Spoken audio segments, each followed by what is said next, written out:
Guys, अगर मैं आपसे एक सवाल पूछूं कि दुनिया का सबसे मजबूत करेंसी कौन सा है तो आपका जवाब क्या होगा। मेरा मतलब ये है कि जैसे आप सबको पता है कि $1 में लगभग 75 रुपए होते हैं, यानी कि डॉलर रुपए के मुकाबले 75 गुना मजबूत है। और इसका मतलब ये हुआ कि रुपए के मुकाबले डॉलर 75 गुना मजबूत है। इसी हिसाब से आपका जवाब या फिर तो डॉलर होगा या फिर तो यूरो, लेकिन ये दोनों ही गलत है। मैं आपकी जानकारी के लिए आपको बता दूं कि दुनिया की सबसे स्ट्रॉन्ग करेंसी कुवैती दिनार है। जैसे कि $1 में लगभग 75 रुपए होते हैं और 1 यूरो में लगभग 88 रुपए, वैसे ही एक कुवैती दिनार में लगभग 245 रुपए होते हैं, यानी कि 245 रुपीज, जो कि दुनिया की सबसे स्ट्रॉन्ग करेंसी मानी जाती है। क्या ये फैक्ट आपको पहले पता था? और अगर यदि पता नहीं था तो कमेंट सेक्शन में लिखना जरूर।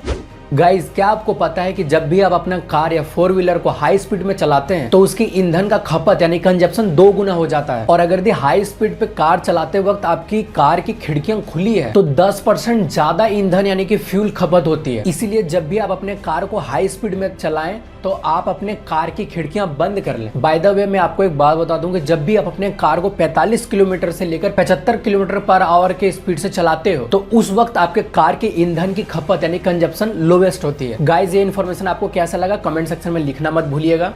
दोस्तों, रेलगाड़ी यानी कि ट्रेन में आप लोगों ने कभी ना कभी सफर जरूर किया होगा, लेकिन क्या आपको पता है कि रेल की पटरियों पर कभी जंग क्यों नहीं लगती है, जबकि रेल की पटरी हमेशा हवा से और मॉइस्चर से कांटेक्ट में रहती है? इसके पीछे का रीजन क्या है? डोंट वरी, मैं आपको बताता हूँ। इसके पीछे का रीजन है उसमें यूज होने वाला मटेरियल। एक्चुअली रेल की पटरी स्टील प्लस मैंगलोय से बनाई जाती है। इसके कॉम्बिनेशन को हम लोग मैग्नीज स्टील या हेडफील्ड स्टील भी कहते हैं। इसमें स्टील के साथ साथ 12% तक मैग्नीज और लगभग 1% कार्बन होता है। और इसी मिक्सचर के कारण स्टील का ऑक्सीडेशन प्रोसेस बहुत स्लो हो जाता है, जिसकी वजह से पटरी पर सालों साल तक जंग लगती ही नहीं है। क्या ये फैक्ट आपको पहले पता था? और अगर यदि नहीं पता था तो कमेंट सेक्शन में लिखना मत भूलिएगा।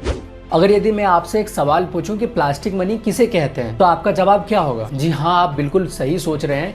क्रेडिट कार्ड या डेबिट कार्ड को हम लोग जनरली प्लास्टिक मनी कहते हैं। तो चलो, आज मैं इस वीडियो में मैं आपको क्रेडिट कार्ड या डेबिट कार्ड का एक यूनिक फीचर बताता हूँ। अगर यदि आपने गौर किया होगा तो आपको पता होगा कि क्रेडिट कार्ड या डेबिट कार्ड के ऊपर 16 डिजिट का एक नंबर होता है। क्या आप उसका मतलब जानते हैं? चलिए मैं आपको बताता हूँ। एक्चुअली वो 16 डिजिट नंबर 2 भाग में डिवाइडेड होता है, जिसमें कि शुरू के जो 6 डिजिट है वो बैंक आइडेंटिफाइंग नंबर होता है और आखिरी के जो 10 डिजिट होते हैं वो कार्ड होल्डर के यूनिक अकाउंट नंबर होते हैं। दोस्तों, क्या ये फैक्ट आपको पहले पता था? अगर यदि नहीं पता था तो कमेंट सेक्शन में लिखना मत भूलिएगा।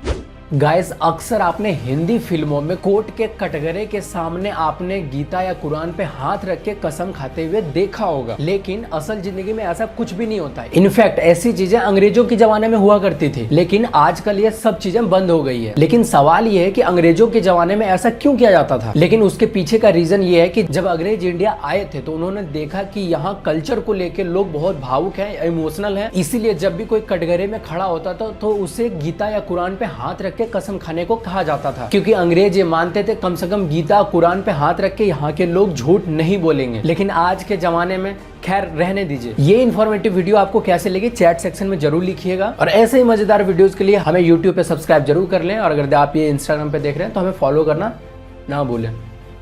धन्यवाद। Love you too babe.